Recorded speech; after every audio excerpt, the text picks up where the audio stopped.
Hello friend, आपने headphone को use करो वीडियो की सबटाइटल पर क्लिक करके वीडियो की मजा लो। उस दिन मैं ऑफिस से घर जल्दी लौट रहा था। रास्ते में अचानक मेरी नजर सड़क के किनारे एक कैफे पर पड़ी। वहां मैंने अपनी बेटी को एक अजनबी लड़के के साथ बैठे देखा। दोनों हंस हंस कर बातें कर रहे थे। मेरी बेटी, जो घर पर हमेशा सीधी और संस्कारी दिखती थी, किसी गैर मर्द के साथ इस तरह बैठी थी। ये देखकर मेरा खून खौल उठा। मैं गाड़ी से उतरा और तेज कदमों से उनकी तरफ बढ़ा।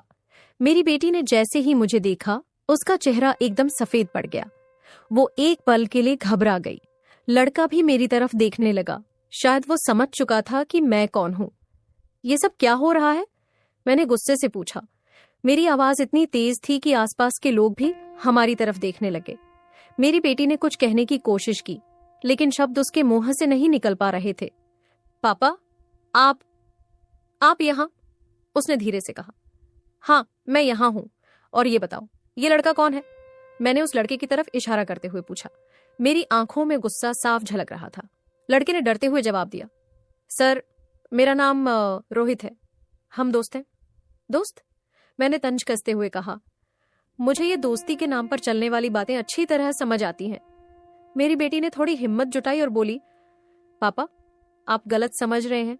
ये मेरे दोस्त हैं और हम सिर्फ बातें कर रहे थे। इसमें कुछ भी गलत नहीं है। कुछ गलत नहीं? मैंने नाराजगी से कहा। तुम्हारी ये हरकतें तुम्हारे संस्कारों के खिलाफ हैं। तुमने सोचा भी नहीं कि अगर कोई और तुम्हें इस हाल में देख लेता तो क्या सोचता? लड़का चुपचाप खड़ा रहा। मेरी बेटी ने रोने की स्थिति में आकर कहा, पापा, मैं आपकी बेटी हूं, मुझ पर भरोसा कीजिए।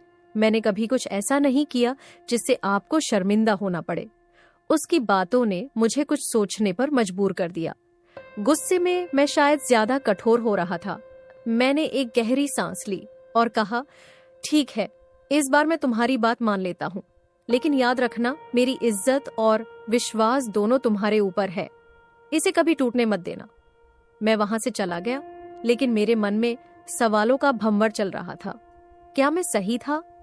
क्या मैं अपनी बेटी की आजादी को रोक रहा था, या फिर मेरा गुस्सा जायज था? जवाब तो समय ही देगा। उस घटना के बाद मैं घर लौट आया, लेकिन मन शांत नहीं था। बार बार वही दृश्य मेरी आंखों के सामने घूम रहा था। मैंने खुद से सवाल किया कि क्या मैं कुछ ज्यादा ही सख्त हो गया था, या शायद मेरा गुस्सा जायज था क्योंकि मैं पिता था और बेटी के भविष्य को लेकर चिंतित था। शाम को जब मेरी बेटी घर आई तो उसने धीरे से मेरे पास आकर कहा, पापा, क्या आपसे बात कर सकती हूँ? उसकी आवाज में डर और झिझक साफ झलक रही थी। मैंने थोड़ी देर उसे देखा और फिर कहा, बोलो, क्या कहना है? वो मेरे सामने बैठ गई और बोली, पापा, मुझे पता है कि आप मुझसे बहुत प्यार करते हैं और मेरी परवाह करते हैं, लेकिन प्लीज मुझे गलत मत समझिए। रोहित सिर्फ मेरा दोस्त है। हम साथ पढ़ाई करते हैं और आज पहली बार हम कैफे में मिले थे। इसमें कुछ गलत नहीं है। मैंने उसे ध्यान से सुना, लेकिन मेरे अंदर का पिता अभी भी आश्वस्त नहीं हो पाया था। मैंने कड़क आवाज में कहा, बेटा, ये जमाना बहुत खराब है। लोग लड़कियों के बारे में पता नहीं क्या क्या सोचते हैं। अगर तुम्हें कुछ हुआ या किसी ने कुछ गलत समझ लिया तो इसका असर सिर्फ तुम पर नहीं, पूरे परिवार पर होगा। मेरी बात सुनकर उसकी आंखों में आंसू आ गए। उसने गहरी सांस लेते हुए कहा, पापा, मैं आपकी बात समझती हूँ, लेकिन क्या आपको मुझ पर भरोसा नहीं है? मैंने कभी आपकी इज्जत पर आंच नहीं आने दी और कभी नहीं आने दूंगी। मुझे सिर्फ एक मौका दीजिए। मैं हमेशा सही रास्ता चुनूंगी। उसकी ये बातें सुनकर मेरे दिल में एक अजीब सा दर्द हुआ। मुझे एहसास हुआ कि शायद मैं अपनी बेटी को समझने की कोशिश नहीं कर रहा था। मेरा गुस्सा मेरी परवाह से ज्यादा बड़ा हो गया था। मैंने एक गहरी सांस ली और शांत होकर कहा, ठीक है, मुझे तुम पर भरोसा है, लेकिन अगर तुम मुझसे कुछ छुपाने की कोशिश करोगी तो मुझे बहुत तकलीफ होगी। उसने तुरंत मेरे हाथ पकड़ ली और कहा, मैं कभी कुछ नहीं छुपाऊंगी पापा, ये मेरा वादा है। उस रात मैंने पहली बार अपनी बेटी को उसकी भावनाओं और आजादी के साथ समझने की कोशिश की। मुझे एहसास हुआ कि मैं उसे हर वक्त सहेज कर नहीं रख सकता, लेकिन मैं उसके लिए हमेशा एक ऐसा सहारा बन सकता हूँ जिससे वो हर बात शेयर कर सके। उस रात के बाद मैंने फैसला किया कि अपनी बेटी के साथ सख्ती के बजाय उसे समझने की कोशिश करूंगा, लेकिन पिता होने के नाते मन में चिंता तो बनी ही रहती थी। मैंने सोचा कि मैं बिना उसकी आजादी में दखल दिए उसे सही राह दिखाने का प्रयास करूंगा। कुछ दिनों बाद एक शाम मेरी बेटी मेरे पास आकर बोली, पापा, क्या मैं आपसे कुछ पूछ सकती हूँ? मैंने उसकी ओर देखा और कहा, हाँ, क्यों नहीं, बोलो। वो थोड़ी झिझकते हुए बोली, आपने उस दिन रोहित से इस तरह से बात क्यों की? वो सच में एक अच्छा लड़का है, आप बिना जाने उसे गलत क्यों समझ रहे हैं? मैंने गहरी सांस ली और कहा, बेटा, तुम अभी नहीं समझोगी। ये दुनिया इतनी सीधी नहीं है जितनी तुम्हें लगती है। मैं सिर्फ तुम्हारी भलाई के लिए ऐसा करता हूँ। हर पिता की यही कोशिश होती है कि उसकी बेटी हमेशा सुरक्षित रहे। उसने मेरी बात सुनी और बोली, पापा, मैं आपकी चिंता समझती हूँ, लेकिन क्या आपको नहीं लगता कि अगर आप मुझसे खुलकर बात करेंगे तो चीजें ज्यादा आसान हो जाएंगी? आप मुझसे पूछ सकते हैं कि रोहित कौन है, क्या करता है और मैं क्यों उससे बात करती हूँ, लेकिन बिना जाने उस पर शक करना सही नहीं था। उसकी बातें मुझे अंदर तक झकझोर गईं। मैंने महसूस किया कि शायद मैं अपनी चिंता के कारण उसकी भावनाओं को नजरअंदाज कर रहा था। मैंने उसे प्यार से कहा, ठीक है, अगर तुम इतना कह रही हो तो मैं रोहित से मिलना चाहूंगा, लेकिन ध्यान रखना, मेरी उम्मीदों और विश्वास को तोड़ना नहीं।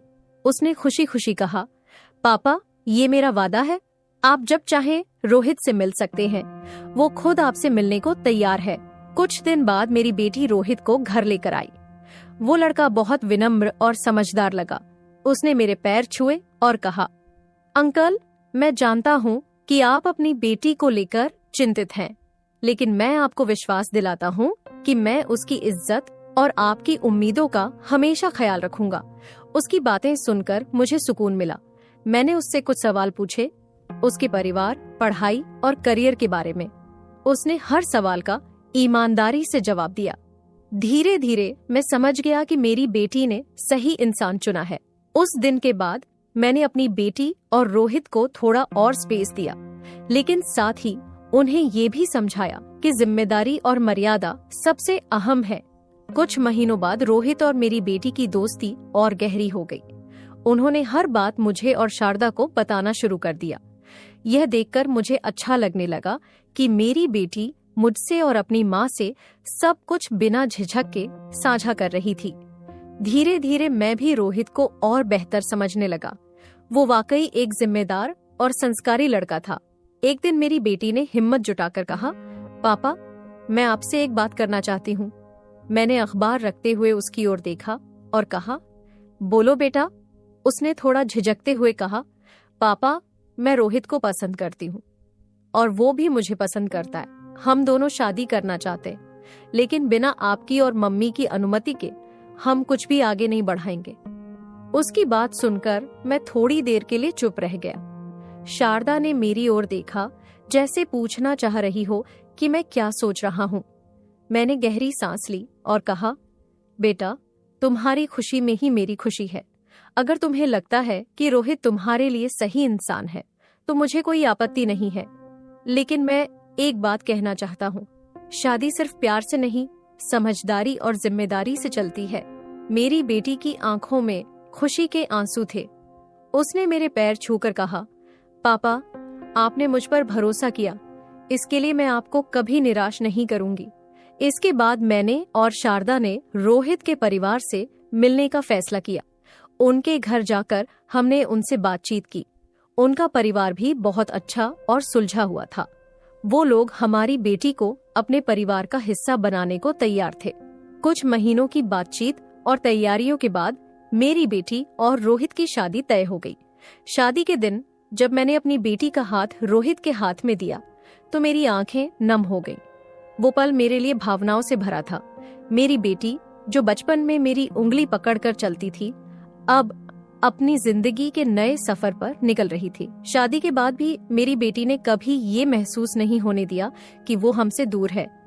वो और रोहित अक्सर हमें फोन करते, हालचाल पूछते और मिलने आते। हर बार जब वो घर आते तो घर एक बार फिर से खुशी और रौनक से भर जाता। एक दिन शादी के करीब 1 साल बाद मेरी बेटी ने मुझे फोन किया। उसकी आवाज में कुछ खास खुशी थी। उसने कहा, पापा, मैं और रोहित आपसे और मम्मी से मिलने आ रहे हैं, हमें एक खुशखबरी देनी है। उसकी बात सुनकर मैं और शारदा दोनों उत्सुक हो गए। मैंने पूछा, बेटा क्या बात है, फोन पर ही बता दो ना। लेकिन उसने कहा, नहीं पापा, ये बात आपके सामने बताना चाहती हूँ, बस थोड़ा सब्र कर लीजिए। अगले दिन वो दोनों घर आए। मेरी बेटी ने शारदा के पैर छुए और मेरी ओर मुस्कुराते हुए कहा, पापा जल्द ही आप दादा बनने वाले हैं। उसकी बात सुनकर मेरी आंखों में खुशी के आंसू आ गए। शारदा ने उसे गले लगा लिया और रोहित को आशीर्वाद दिया। वो पल मेरे लिए बेहद खास था। मैंने सोचा, मेरी बेटी अब खुद एक माँ बनने वाली है और ये एक नए अध्याय की शुरुआत थी। आने वाले महीनों में मैं और शारदा लगातार उसकी देखभाल के लिए उसे फोन करते रहे। जब भी मौका मिलता हम उनसे मिलने चले जाते।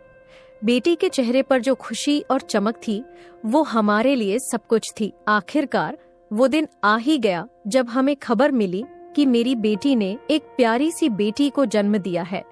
जब मैंने अपनी नन्ही पोती को पहली बार गोद में लिया तो दिल में अजीब सी भावनाएं उमड़ पड़ी, जैसे कल की ही बात हो जब मैंने अपनी बेटी को पहली बार गोद में लिया था। उस दिन मुझे एहसास हुआ कि जिंदगी का ये चक्र कितना खूबसूरत है।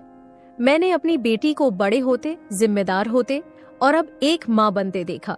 मेरी पोती ने हमारे जीवन में एक नई रौनक ला दी थी। अब हर बार जब मेरी पोती घर आती है वो मुझे दादू कहकर बुलाती है।